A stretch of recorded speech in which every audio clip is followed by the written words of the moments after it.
সকলকে ভালোবাসা জানিয়ে আমি শিপ্রায় চলে এসেছি আজকে একটা রেসিপি নিয়ে।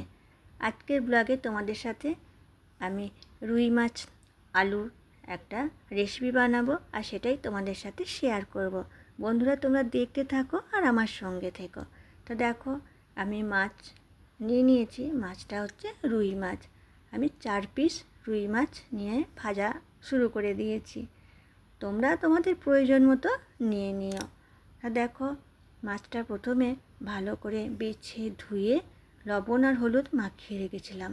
তারপর এবার ভাজা চলছে।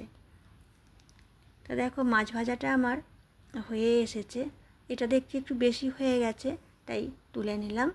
আর এগুলো অল্প আর একটু ভাজতে হবে, তাই ভেজে নিচ্ছি। তোমরা সকলেই মাছের রেসিপি বানাও, মাছের ঝোল সব কিছুই বানাও।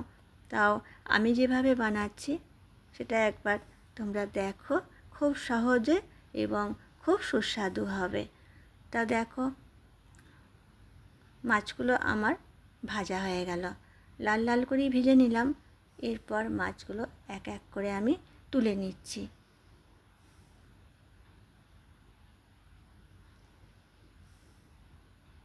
ব্যাস, একদম মাছ ভাজা রেডি। এরপর কড়াইয়ে দেখো বন্ধুরা, তেল অনেকটা রয়ে গেছে, তাই এই তেলের মধ্যে এবার দিয়ে দিচ্ছি আলু। আলুটাও বেশ একটু লাল লাল করে ভেজে নিচ্ছি।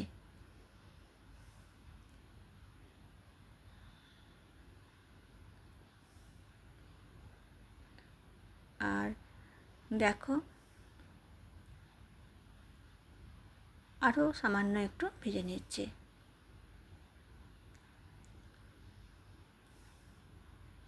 অনেকটাই ভাজা হয়ে গেছে, প্রায় লাল হয়েই এসেছে।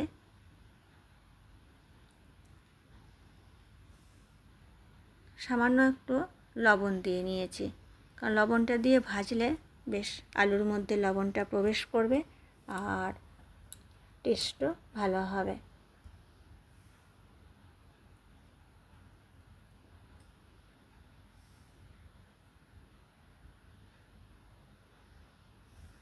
দেখো, আলুটা দেখেই বোঝা যাচ্ছে যে অনেকটাই ভাজা হয়ে গেছে।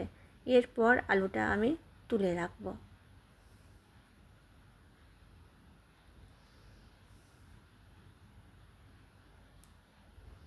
তা আলুগুলো এবার পরপর আমি সবই তুলে নিলাম। দিয়ে দিলাম 2টো এলাচকে থেঁতো করে দিয়ে দিয়েছি, আর দিলাম রসুন কুচি।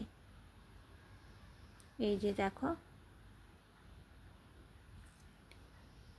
কী বলো তো, গোটা থাকলে সেন্টটা ঠিক ভালো বেরোয় না, তাই একটু ভালো করে ছিঁচে দিয়ে দিলাম, তাতে সেন্টটাও ভালো বের হয়।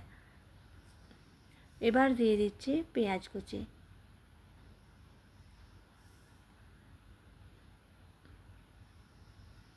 পেঁয়াজটা একটু লাল লাল করে ভেজে নেব।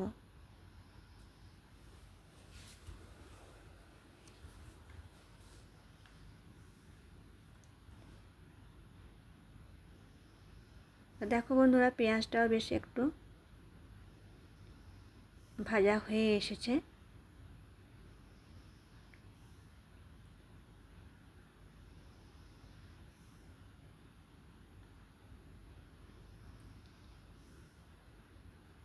তা দেখো, আমরা প্রত্যেকেই রান্নাবান্না করি বিভিন্নজন বিভিন্ন স্টাইলে। দিয়ে দিলাম মশলা। এর মধ্যে আছে আদা বাটা আর জিরে, ধনে সবটাই একসঙ্গে বেটে নেওয়া হয়েছিল, সেই মশলাটা দিয়ে দিলাম। আর দিয়ে দিলাম হলুদ, আর তার সাথে কাঁচামরিচও বেটে নেওয়া হয়েছিল। দিয়ে এবার একসাথে মশলাটা সুন্দর করে কষিয়ে নিচ্ছে। তো দেখো বন্ধুরা, এই যে তেলটাও বেশ একটু ছাড়া ছাড়া হয়ে এসছে।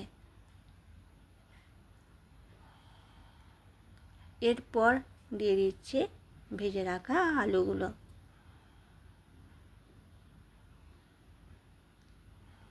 এবার আলুগুলো দিয়েও একটু কষিয়ে নেব।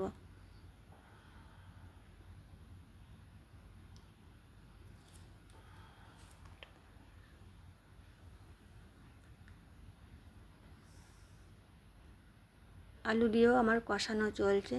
আর বন্ধুরা দেখো, আমি অল্পই তেল মশলা ব্যবহার করছি।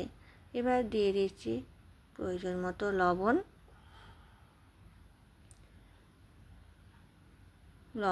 হলুদ, ঝাল, মিষ্টি এগুলো যে যার প্রয়োজন মতো দিয়ে নিলেই হবে।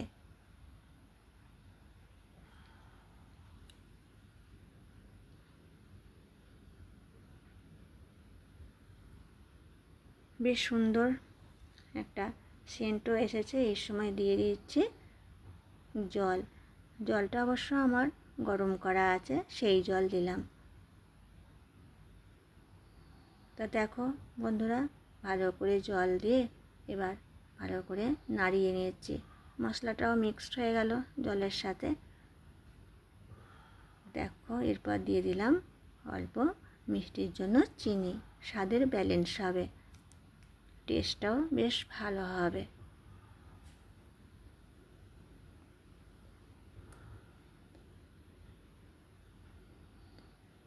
আরও একটু গরম জল দিয়ে দিলাম।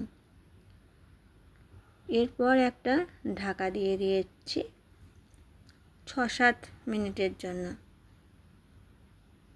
হয়ে গেছে 6-7 মিনিট। এখন আমি ফিরে এসেছি। দেখো বন্ধুরা, বেশ টকবক করে ফুটছে। আর এই যে আলুটা দেখছি কতটা সিদ্ধ হচ্ছে। এখনও 10% শক্ত আছে। তা আমি এরপর দিয়ে দেব ভেজে রাখা মাছ। কারণ মাছটা দিয়ে আরও একটু সামান্য ফোটাবো, তাহলে আলুটাও ঠিক সুন্দর সেদ্ধ হয়ে যাবে আর মাছের সেন্টটাও খুব সুন্দর বের হবে। তো দেখো মাছগুলো আমি দিয়ে দিলাম, দিয়ে এবার একটু ফুটিয়ে নিচ্ছি। আর দেখো বন্ধুরা, দেখতেও বেশ সুন্দর হয়েছে।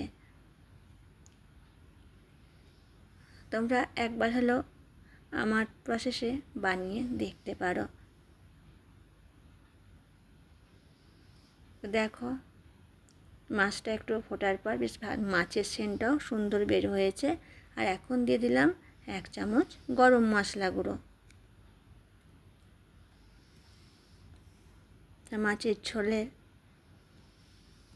কালারটাও আমার বেশ ভালো লাগছে।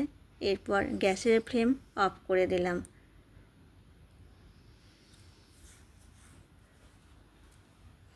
এরপর একটা পাত্র নিয়ে নিচ্ছি, নিয়ে ঢেলে রাখছি।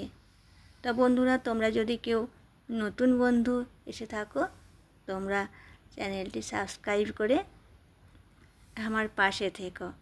আর যে সমস্ত বন্ধুরা অলরেডি আগে থেকেই আছো, তোমাদেরকে অভিনন্দন জানাচ্ছি। আর সকল বন্ধুদেরকে আমার প্রাণ ভরা ভালোবাসা জানাচ্ছি। মাছের ঝোল, আলু দিয়ে রুই মাছের ঝোল একদম কমপ্লিট। তোমরা একবার হলেও এভাবে বানিয়ে দেখো। আজ তাহলে আসি, আবার দেখা হবে আগামী দিনে।